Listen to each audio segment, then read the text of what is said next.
Attention! Diamond Dogs! Even with Skullface dead, our brothers are unavenged. And the phantom pain he brought us lives on. Cypher is still out there. We know they planted spies, parasites among us. Watch the man to your left, to your right. Assume nothing. Report everything. It's the only way to protect ourselves. From here on out,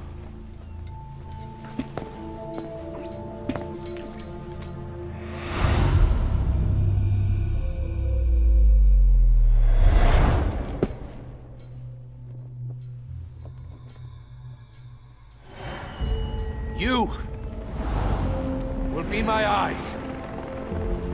The deadliest enemy's right here in our midst. And they will get no mercy. Unit Even function. with Skullface dead, our pain is still right with us. We need more strength. We need more men. Diamond Dogs needs to be bigger. Missions have come in too. We still have a long road ahead of us.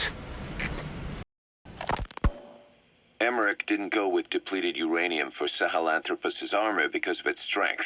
He had nukes in mind. Exactly. It's meant to use its body as the fuel component for a nuclear weapon.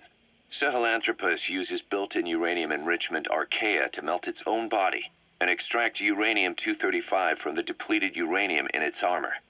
Those archaea perform the enrichment in an extremely short time. The concentration jumps by a factor of several hundred, from 0.2% to over 90%. The end result being highly enriched weapons-grade uranium. Sahelanthropus' body itself becomes a nuclear bomb. Emmerich says if it were to self-destruct, the nuclear yield would be somewhere in the region of 15 kilotons. Since you need about 50 kilograms of highly enriched uranium to trigger a nuclear reaction, that would mean Sahelanthropus contains something like 23 tons of depleted uranium. That's not very much. No, it isn't.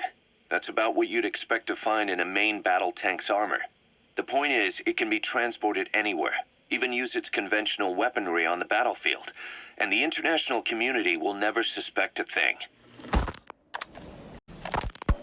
I just received word from the R&D team and the transport team out of Afghanistan. They finished installing Sahelanthropus on the base. It's ours now. All right. Don't let any of the staff touch that thing. Especially Emmerich. Of course. That guy's crush on Sahelanthropus is beyond a joke. Guess he really wants to see his tech stand on its own two legs this time. That's not gonna happen. I know it. So you've got no plans to make it operational again? Damn right. Boss, I want to hear it straight from you. Hear what? What the hell do you want with that thing? The drive is busted. It's not like it has a nuke on board. Even if the metallic archaea could turn it into a nuclear weapon, all it can do is self-destruct. Sahelanthropus just isn't a weapon anymore. It'll draw unwanted attention without even being a deterrent. I know. The weapon's development strut sank 2 feet under that thing's weight. That's 1 year's drop in a single night. We've started on reinforcing the strut, but there's no guarantee it'll hold up if a storm hits. I know that too. Boss, why keep it? It's a mark. Us Diamond Dogs, we don't have a country to call home. That means we have no past, nothing to prove that we lived. Every one of us threw it all away when we came here. Sahelanthropus is a symbol to show that the likes of us brought at least one crisis to its end. A mark in history. So we can't just fade away. It's of no practical use to us, but we still need it. A symbol of what we've done. I'm glad I sounded you out on this.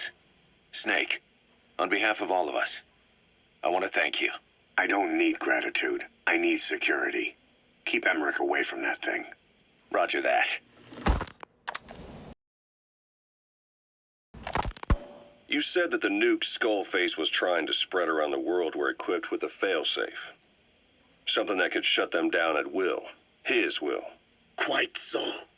After all, he needed a guarantee that a buyer wouldn't simply turn the weapons back on him. So how can they be stopped?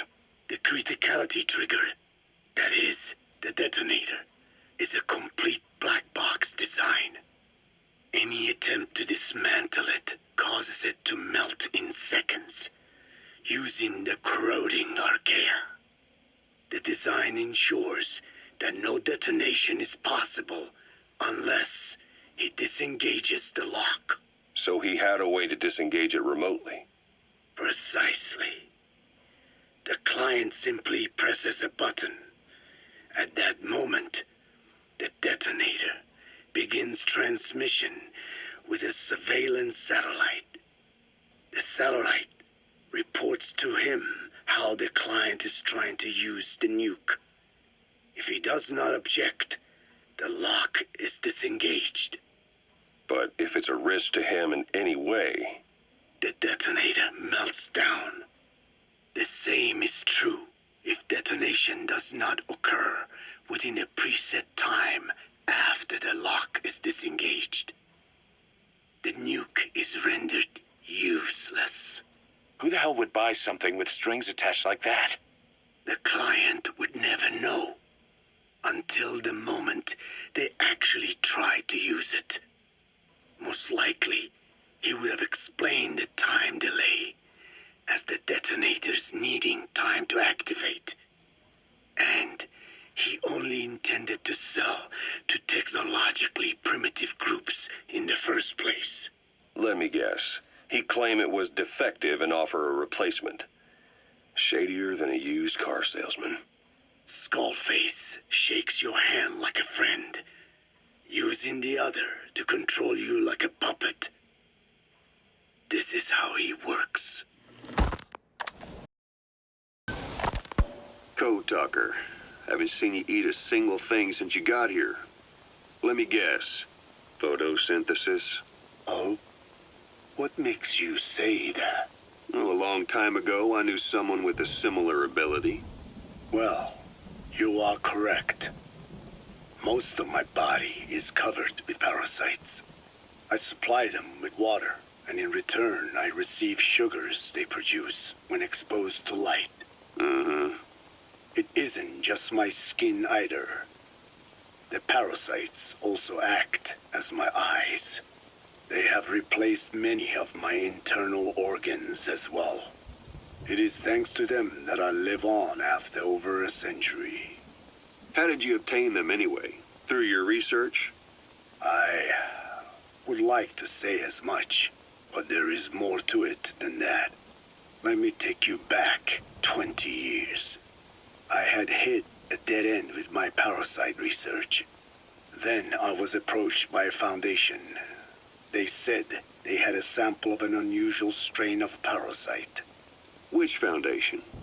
Apparently, they had links to ARPA. But that is all I learned.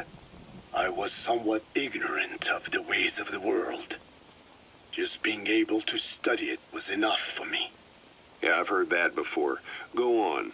Half in doubt, I visited them to discover the body of an old man. Well, to be precise, his partial remains. A collection of parts, you could say. The man had died in an explosion. An old man, you say? His flesh had not decomposed. In fact, the tissue's cells were still metabolizing. The parasite had infected, or should I say assimilated with, the tissues, and was keeping them alive.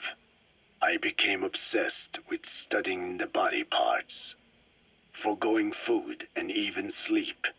Every day was filled with new discoveries. The parasite's biology, internal anatomy, life cycle. But there was only so much I could learn through observation. And so I made a decision. To truly know the parasites, I had to live with them.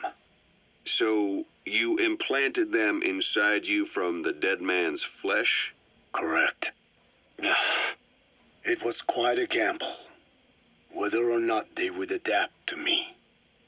But fortunately, it appears I was compatible with them. Or perhaps, through my many years of research, my immune system learned to tolerate them.